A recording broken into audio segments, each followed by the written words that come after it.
Works projects will also add to this list. The alignment of trade, investment, and energy policies to support the transition to a green economy, including private sector participation in our renewable energy production program. All of these elements together give us hope that we can reignite growth and faster job creation within our own economy. The fiscal challenge over the next 3 years is complex. We must support job creation, maintain the value of the social wage, and finance economic transformation outlined in the new growth path. Over the longer term, we must realize a rising floor of social and economic rights. Achieving these objectives, Mr. Speaker, of course, requires us to work within a sustainable fiscal framework. Since 2009, in response to the global crisis and the recession, we have pursued what we might call an accommodative fiscal stance. Revenue has fallen, as we indicated earlier, but we have maintained real growth in expenditure, complementing the Reserve Bank's support for the economy through low interest rates and monetary easing. Beginning in 2002, non-interest expenditure doubled in real terms in 7 years, and consolidated spending increased to 32% of GDP. This spending growth was largely financed by increased revenue associated with economic expansion and improved tax compliance and administration. So please continue to pay your taxes. But the higher revenue also included a temporary windfall associated with high commodity prices. Revenue has now declined relative to GDP, and the budget deficit has, of course, widened. For the first 6 months of the fiscal year, tax receipts grew by 7.1%, which is significantly lower than was anticipated in the February budget. The lag in consumption spending and high administered prices have particularly affected small and medium-sized businesses, contributing to lower VAT receipts. SARS has detected increased VAT fraud and has introduced more stringent screening of VAT refunds, which to date has led to the prevention of 4.2 billion rands of potential VAT fraud. Let me just illustrate what this means. Businesses submit VAT returns and they say, you owe me 2 million rands. And when something suspicious arises, SARS says to these business people, would you like to take a new look at your form before you resubmit it for real? And when it comes back for real, the numbers are changed. And as a result of the voluntary, inverted commas, change in numbers, 4.2 billion rands has been saved, let alone any additional enforcement that needed to take place.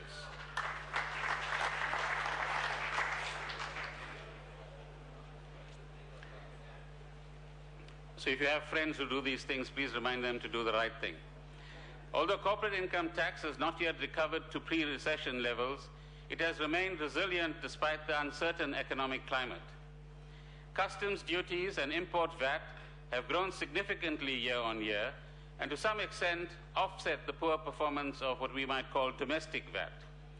Enhancements in customs administration have resulted in faster processing of commercial traffic at border posts and have in the main attracted favorable responses from traders.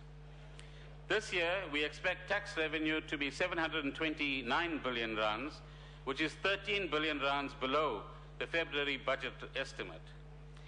Next year, government will spend, get your pens and paper ready, over 1 trillion rands for the first time. So work out how many notes that is.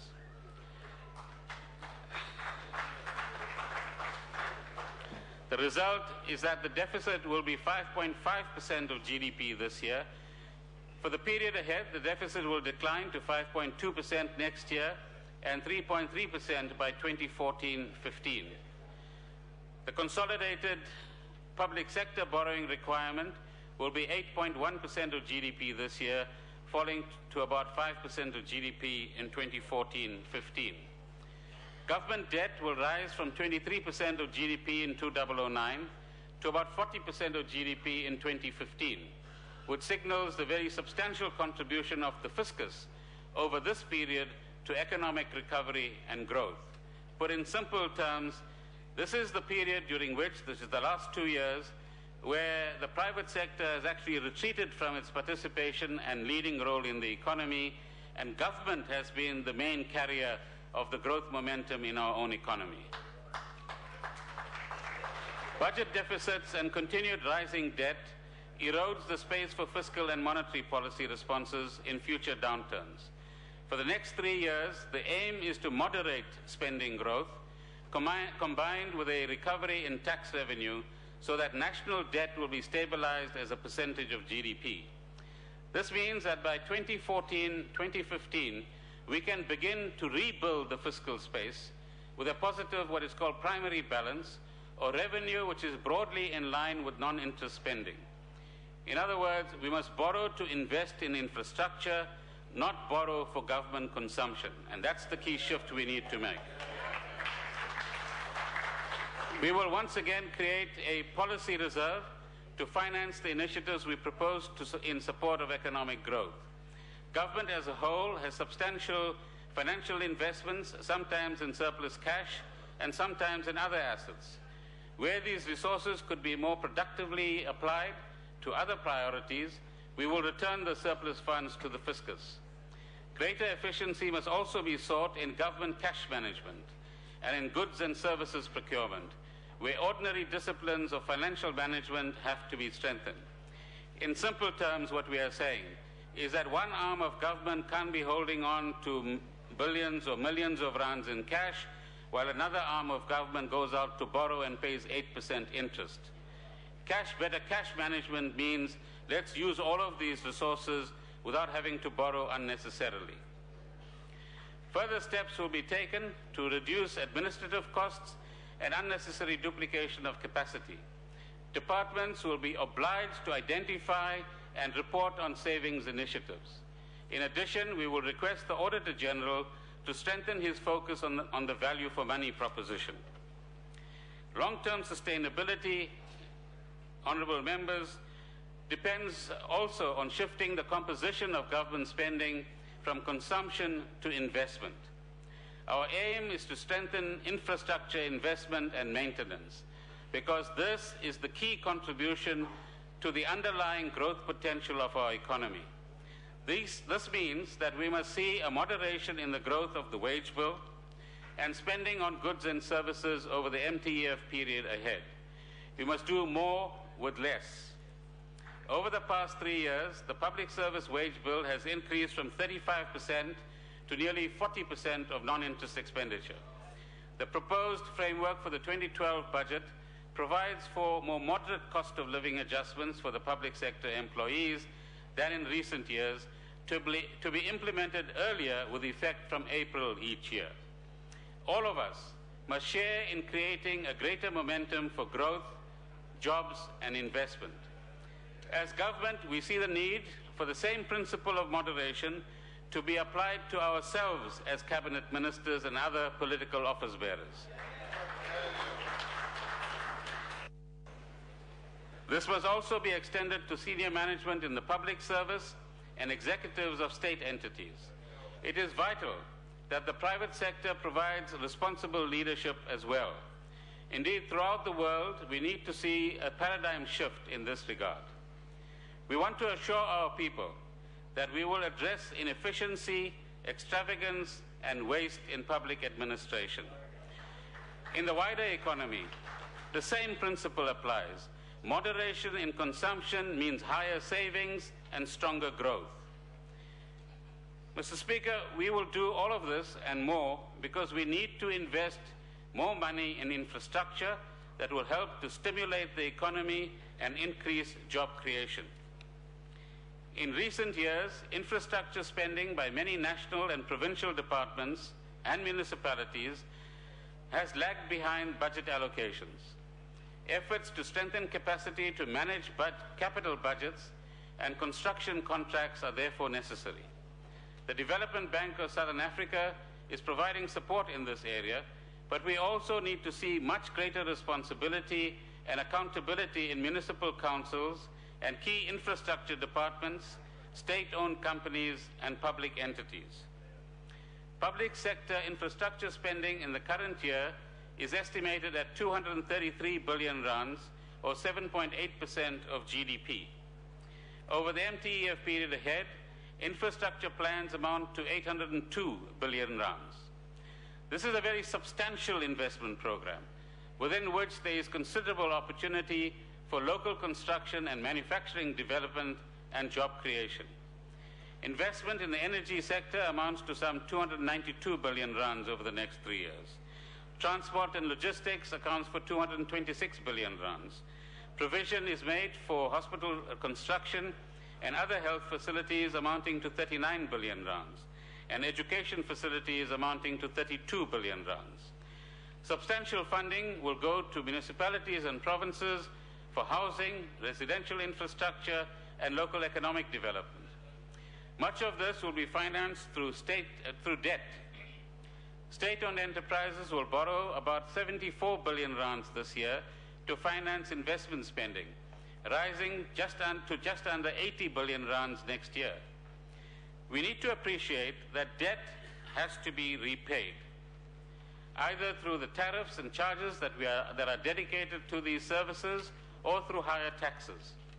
It is important to find the right balance between cost recovery from users of services on the one hand and general tax funding on the other hand. But the cost of not expanding capacity, the cost of not maintaining and rehabilitating aging infrastructure is an even greater future burden of congested and dangerous networks. Constrained production and economic decline. So before turning to the medium-term expenditure plans for 2012 budget, Mr. Speaker, I need to explain briefly the adjustments proposed for this year's allocations. These are set out in the adjusted estimates of national expenditure. Additional appropriations are proposed amounting to 10.3 billion rands. Almost half of this amount is required to fund higher than planned wage bills. 3.2 billion rands will go to the provinces and 1.2 billion rands to national departments. The costs of the 2011 wage settlement will also require savings and reprioritization in departmental administration and program expenditures. In other words, most departments and provinces are receiving some money in this allocation to cover the additional wage increases, but some of that money must be found from within the departments and provincial budgets. Members of the House will note that many departmental votes include shifts in funds between identified activities known as violence. Reservations, Mr. Speaker, have been expressed in this House about these mid-year changes to allocations and the extent to which departments are able to amend allocations that have been approved in law. Our aim is to bring greater reliability and consistency to the appropriations over time. However, it is not possible to predict expenditures with complete certainty, and so some scope for adjustment has to be accommodated within the budget rules. On top of the additional allocations for wages, 3.8 billion rands of unspent money from is rolled over to this year. The adjustments also include provisions for unforeseeable and unavoidable expenditure. So some 150 million rands will go to help farmers recover from the damage caused by flooding and the harm caused by livestock diseases.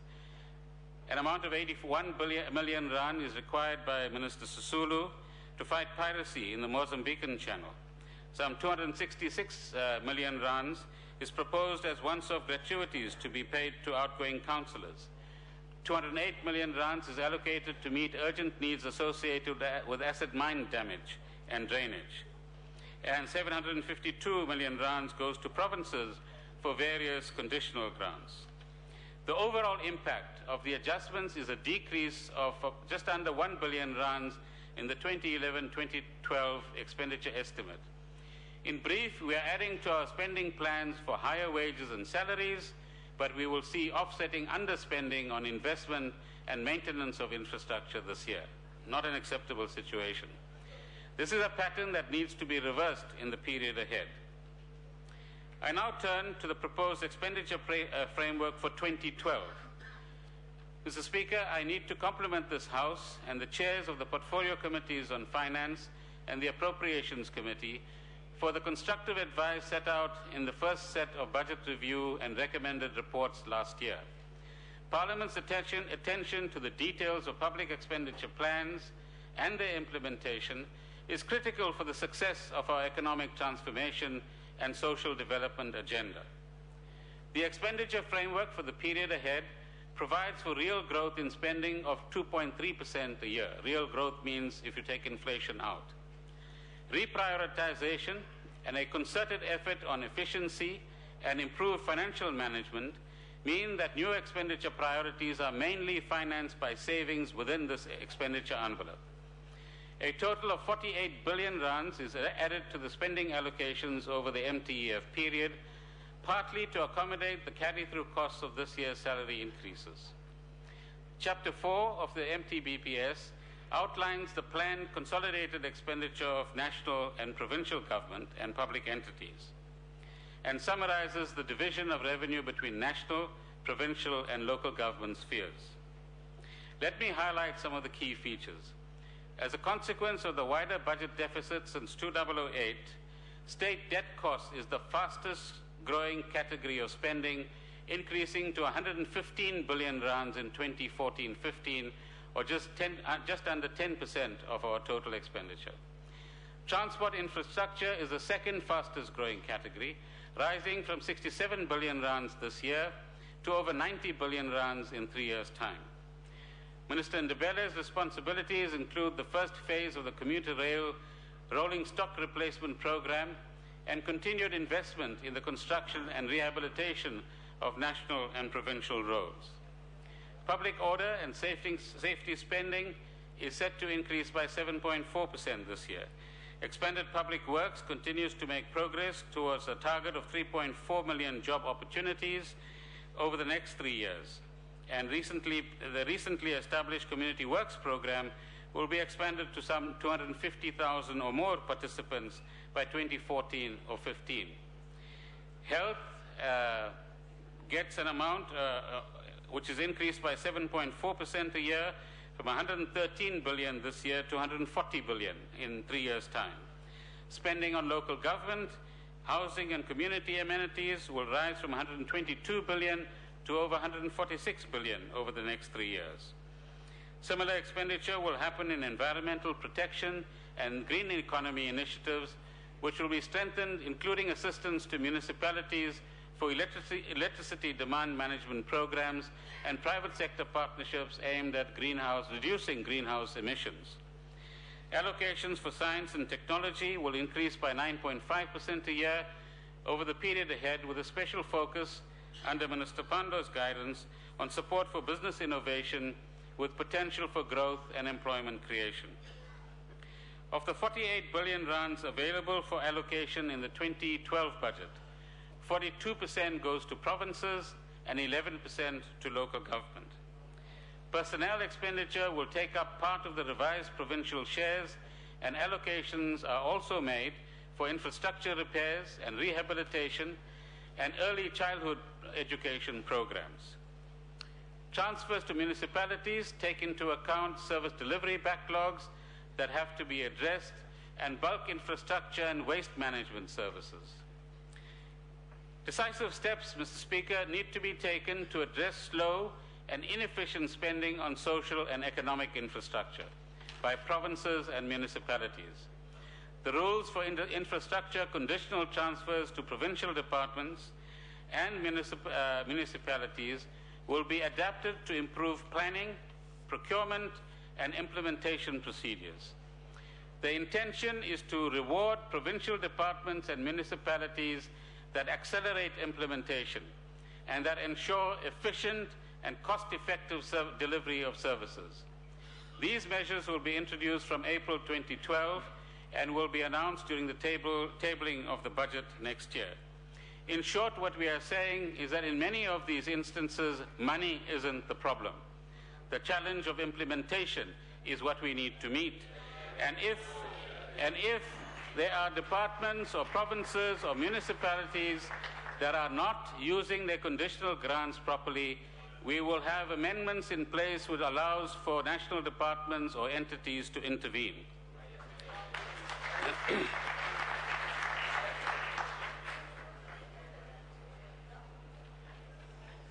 Mr. Speaker, to grow the economy and further accelerate access to basic services, greater infrastructure investment is needed by municipalities.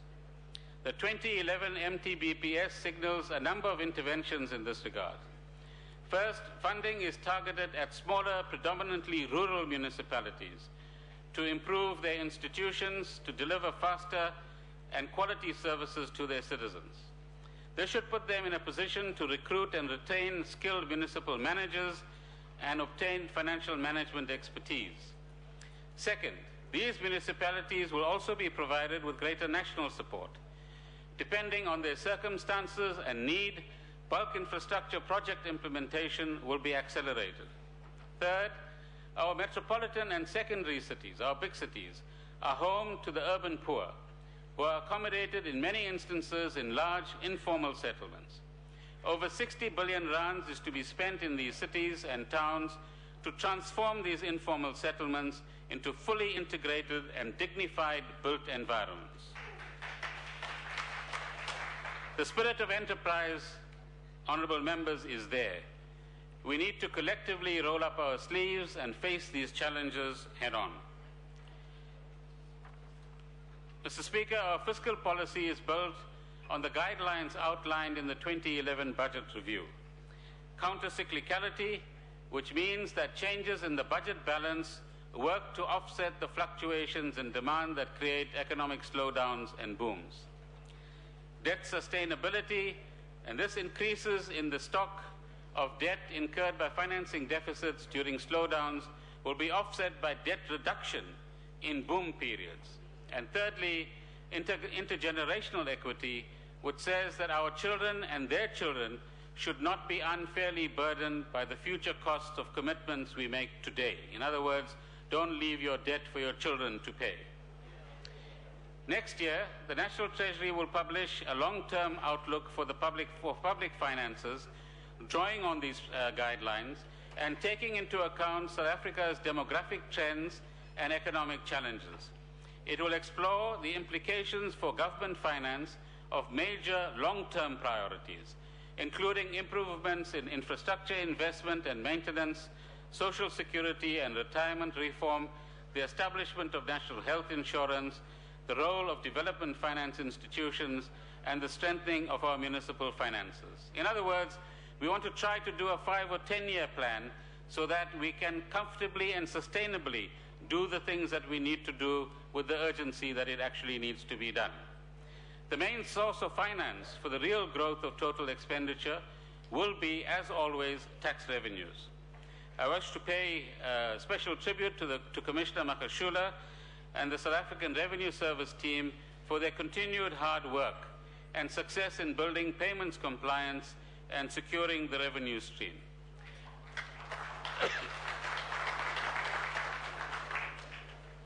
Coordination of fiscal and monetary policy is also critical to macroeconomic management and our financial stability. Working together with Governor Marcus and the South African Reserve Bank, we have begun the reform of financial regulation and risk management set out in the paper, A Safer Financial System to Serve South Africa Better, published in February this year. Prudential regulation has been strengthened by establishing the Financial Stability Oversight Committee, chaired jointly by the Governor and myself. It aims to ensure that we maintain financial stability and deal effectively with systemic risks to our financial system which might come from outside of our own country. Progress has also been made in setting up the necessary technical support to implement the proposed separation of prudential regulation and consumer protection, which will probably take the next 2 or 3 years to implement. We have also agreed on several reforms to improve South Africa's position as a financial and investment gateway into Africa and facilitate cross-border transactions into Africa. All inward listed shares on the JSE will henceforth be classified as domestic assets and be included on the JSE indices as agreed with the regulatory authorities. Steps will be taken to simplify procedures and reduce the cost of cross-border money remittances, particularly to neighboring countries and the rest of Africa. I am pleased to be able to assure the House that while some banks in advanced economies now appear to be undercapitalized, our own banks and financial markets are in robust condition. Our regulatory and oversight systems have stood the test of time, ensuring that our financial sector has remained steady in these troubled times. Minister Nzimande seems to disagree. To take forward this work, I am pleased to welcome the new banking registrar, Mr. Van Wyk, who will build on the firm foundations laid by his predecessor, Mr. Errol Kruger. Mr. Speaker, on previous occasions, I have stated that we must target economic growth of 7% per year, sustained for a generation or longer. At this pace, the economy would double in size every 10 years, delivering jobs and prosperity and lifting millions out of poverty. For us as a nation, to achieve this ambition requires deep-rooted transformation of our own economy that removes the many barriers to growth and to development. Microeconomic reforms are at the heart of undertaking structural change, increasing our own productivity and improving our competitiveness in a rough world out there. Central to these efforts are interventions that systematically raise the level of competition across industries and sectors, provide efficient and cost-effective energy, transport, ICT, and logistics networks, encourage innovation and foster entrepreneurship and enterprise development, and provide the platform for closer regional economic integration. Within government, our reform efforts must provide value for money, improving the efficiency with which we build social and economic infrastructure, and the delivery of high-quality public services, particularly in health and education. Minister Motsoaledi's insistence, for example, on achieving lower costs in our antiretroviral procurement and better management of medicines and other supplies in our hospitals and clinics represents savings of billions of rands over time. Minister Motseka's cost savings through centralized publication and distribution of workbooks to schools is yet another excellent example of ministers taking the lead in this regard. Minister Dlamini Zuma has led an impressive... Now let's clap for them properly.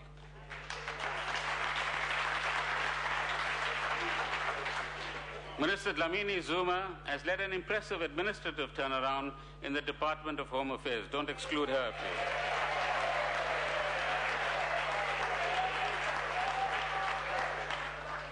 So everybody's happy they get their passports on time now. I am also pleased to be able to report that the Jobs Fund, launched on the 7th of June 2011, received a total of 2,651 applications following its first call for proposals, illustrating the demand, innovation, and desire across both the private and public sectors to create jobs. Applications were spread across each of the 4 funding windows: enterprise development, support for work seekers, infrastructure investment, and building institutional capacity. The Investment Committee has commenced the approval of projects with a total grant allocation in the last couple of weeks of 352 million rands, with the potential of 115,000 projected jobs. Mr. Speaker, we owe it to our young people to take these reforms forward, both within government and in building our wider economy. This week, the matric examinations begin for another cohort of school leavers. I know that the House will join me in wishing them everything of the best.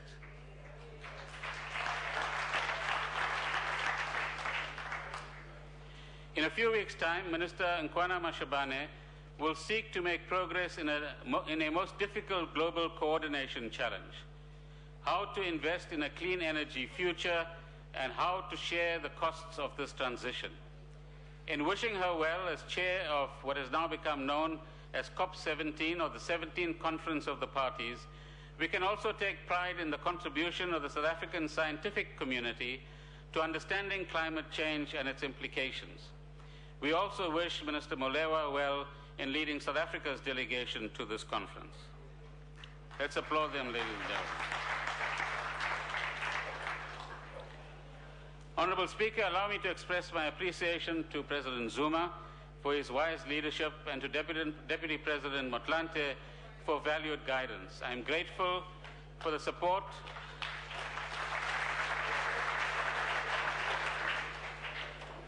I am grateful for the support of the Ministers' Committee on the Budget, who share the responsibility for what I'm delivering to you, including our Cabinet colleagues, members of the Treasury Committee, and Cabinet colleagues themselves.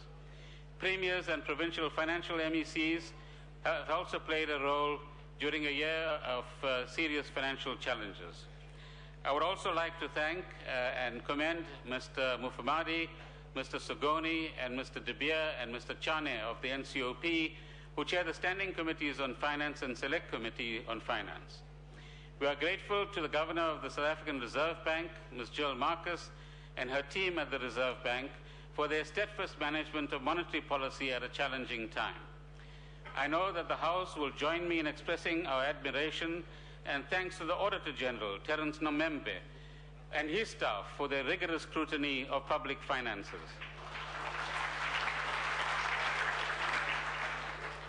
Thanks are due to Mr. Opa Makashula and the staff of the South African Revenue Service for taking what they call the ish out of taxation, and their valiant efforts to give us the revenue we need. Please just give us more, that's all. May I also thank Deputy Minister Nene for his tireless support in sharing our burden. And of course, the National Treasury team have once again delivered a set of budget statements during a dynamic and uncertain time when innovation, dedication, and hard work, more so than usual, is required. I would like to congratulate the 5-month new Director General, Mr. Lungiza Fuzile, on his appointment, and thank him for his leadership and tireless efforts in steering his first MTBPS. Mr. Speaker, we live in challenging and uncertain times. There are, however, many opportunities for us to advance to our goal for a better life for all in South Africa. This is a time for united action, for greater urgency, and for an unconditional focus on those programs which will demonstrate to our people that we do care, that we will change their lives for a better life. Honourable Speaker, I hereby submit in this pack here the medium-term budget policy statement, and I table the adjusted estimates of national expenditure, the Adjustments Appropriation Bill 2011, the Division of Revenue Amendment Bill 2011, the Taxation Laws Amendment Bill, and the Taxation Laws Second Amendment Bill for consideration by Parliament. The bottom line, ladies and gentlemen, in this MTBPS is that we're living in tough times. But in South Africa, even at 3.1% growth, we have a lot going for us. But we will have to make some serious changes in our own composition of expenditure, in our own ability to invest more in infrastructure, and direct all of our energies with much greater urgency towards faster growth and faster job creation. And I'm sure we can all do it together. Thank you very much.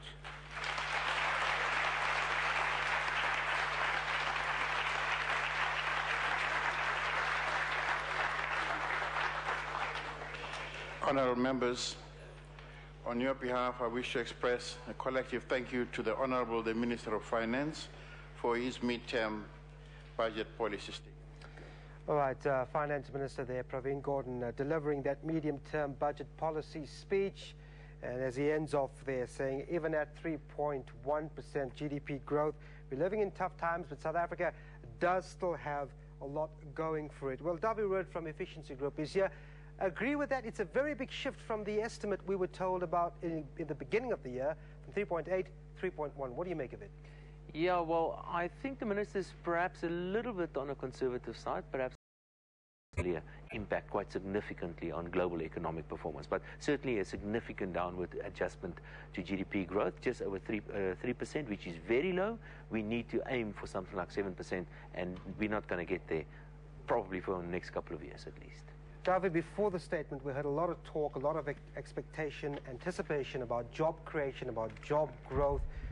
What do you make of what he said? I mean, there was some remarks about him touching on infrastructure spend, getting, via that route, creating some jobs. But what do you make about his sentiment on job creation in the speech? Well, there was less of an emphasis on job creation in the medium-term budget in his speech today than what we listened, what we heard in February, in his actual budget speech in February. And I think it makes sense, because this is not really the platform to make changes to policy, really. There was some mention about this new job fund that was created, and some of the applications that they received for your new businesses with the intention of creating jobs. And I'm actually quite surprised to see that they approved more than 300 million rand worth of new projects there. So it is certainly working. But the emphasis was most definitely not on that. I think the minister's emphasis in this specific speech was that we have to be careful, that we can use the fiscal accounts to support, to cushion the South African economy. We can't do this indefinitely. So I think slowly he's trying to send out the message that the emphasis was certainly on supporting the economy. The emphasis must shift to, start tightening our belts a little bit, and we can't always look at him to support the economy. Very concerned remarks about 40% of the revenue going to wages. That is something I am very concerned about. And in fact, essentially, if you go through read between the lines, the Minister of Finance actually said that we are spending too much on wages. Public sector workers, they are overpaid. It's a bloated organization, and I'm afraid the efficiency of the public sector is not what it's supposed to be. 40% of non-interest expenditure goes to salaries or wages on a public sector or public officials. That is just far too high. The Minister of Finance also between the lines said that don't expect a further hefty increase on wages in the next budget. So my suspicion is if the politicians don't handle this well, we could be in for another depending on how the labor union is going to treat this, of course, but we could be in for another strike next year as well. But the truth is that we can't keep on spending so much and increase the wages of the public sector workers. They are overpaid as it is already, and they are not very productive. He threw in a figure of 5.5% on inflation, so the concern's there, isn't it? Yeah, certainly concerns there. He said that the inflation is going to stabilize. He didn't mention a specific date. Stabilize at 5.5%. Remember, the inflation targeted band is 3 to 5%, and that's something I was always concerned about. If you have the band target 3 to 5, then 5 becomes the target. Clearly, we have that, or rather 6%, 3 to 6%. Then 6 becomes the target. 5.5% is too high. It is dangerously close to that 6% level, and I think inflation is probably going to become more of a problem in the South African economy over the next couple of years or so. Yeah. Let's talk about government spend, and I mean, he pointed out the 1 trillion rand figure. A new number. What do you make of that? A new number. Let's just talk. We've been got used to the billions, and so all of a sudden we've got a new number. It's called a trillion. A trillion is a very, very long number. It is 1,000 million. It's 1,000 billion rand. So next year, for the first time, a government expenditure will breach that trillion rand level. It's a lot of money that needs to be spent. I think we very quickly we will get used to this trillion, and pretty soon we will be up to the 2 trillion within 10 years or so. But that's a lot of money that needs to be funded from somewhere, and it will be funded from one major source, and it is from your and my pockets. So taxpayers will have to fund this huge increase in state expenditure that we've experienced the last couple of years. Well, another important point, I've seen him mention this whole thing around mining, both gold and diamond mining, saying production is down, it's a bit worrying, but then the low production comes in an environment where commodity prices was, if I may use the term fertile ground to sell our exports. We haven't done that. The minister's got to be very careful here. What he said is he mentioned some other economies, like, for example, the Australians, the Brazilians, and he did mention that the commodity prices are very high. The Brazilians are exporting like crazy. The Brazilian and the Australians are exporting. Why aren't we? And he mentioned a couple of possible reasons why we're not exporting as much as the Brazilians, or at least increase our exports on commodities, like, for example, energy, transport capacity. And then he mentioned regulatory uncertainty in terms of the regulatory environment. I think that is a code word for this threat or this talk about nationalization. Clearly, the uncertainty about the regulatory environment is certainly impacting on the local mining industry, and the result of that is we're exporting less. The Minister of Finance collections or tax collections are under pressure, and therefore you can't spend more on, for example, wages and civil servants. We've seen the speech start off with Europe, and then just utterances of the European debt situation coming in through the speech here and there. You've said this before. I mean, he's very concerned about it, and rightfully so. We all should be very concerned about what potentially can happen in Europe. And we mentioned earlier that it can potentially pull the world into a second so-called double-dip recession. It may even pull the world down to a very protracted recession. Let's call it a depression. I think the Europeans realize this, and tomorrow, by the way, we hopefully will get some sort of plan from political leaders in Europe on what they plan to do over the, to solve their debt problems. But the Minister of Finance is certainly very concerned about that. And he also mentioned, in the same breath, he mentioned the South African banks and the regulatory environment of the South African banks. And I think the message, and I agree with him, that he's sending is that while the Europeans are going through difficult debt problems on their sovereign side, as well as the liquidity on their banking, their financial institutions, we certainly don't have those sort of problems. Our debt levels, government debt levels, are well within acceptable levels, while the banks are very well capitalized and under very, very strict control and regulation of the South African Reserve Bank. Mm-hmm. Government spending, I mean, we hear this in many of the budget statements, government saving of the money. He says, well, one department can't be owing millions or billions, while the other did not spend billions and still have that money. I mean, it's nothing new to you. I mean, we've heard this before, but it still needs to be done, doesn't it? Yes. Well, what we have seen the last couple of years is quite a significant improvement in the efficiency and the way that the cash part, the cash flow part of government is managed. There certainly is a better integration of the different state departments. Unfortunately, we also see an increase in qualified audits, for example. So we're spending a lot of money. It is better spent, at least on a high level, but down there where the actual money is being spent in a departmental level or even below, there's a lot of things that we can certainly improve on that. A number that I do think that the Minister mentioned that is very important is the so-called fiscal deficit. Now, he increased the fiscal deficit is the difference between how much he spends and how much he gets in by way of taxes. Now, that gap is referred to as the fiscal deficit. It means how much the Minister is borrowing, and he increased that to, in his estimates, to a 3.5% relative, or rather 5.5% relative to GDP. So an increase in how much he's going to borrow in the current financial year. And unfortunately, it's okay to borrow money, and as long as you spend that on capital. But unfortunately, a very large chunk of this money that the Minister of Finance borrows is spent on current expenditure. And what that means is that the state is actually an active destroyer of capital. If you borrow money to spend on salaries of teachers or policemen or whatever the case may be, that's a current expenditure. Effectively, you're using long-term money for short-term expenditure, and it's nothing but negative saving or a destruction of capital. And he said exactly that, didn't he? I mean, borrow for infrastructure, don't borrow for government spending. But he's certainly planning to improve on that, and he's certainly planning within 2 or 3 years to get a so-called primary balance imbalance, so that the borrowing part equals the capital expenditure part as well. All right, Dawie, well, thanks very much indeed for your time. We may just speak to you a little later. Over to an ad break now, and we'll try and get in touch with Gunter Deutsch, who's been following the proceedings in Cape Town at Parliament. Stay with us.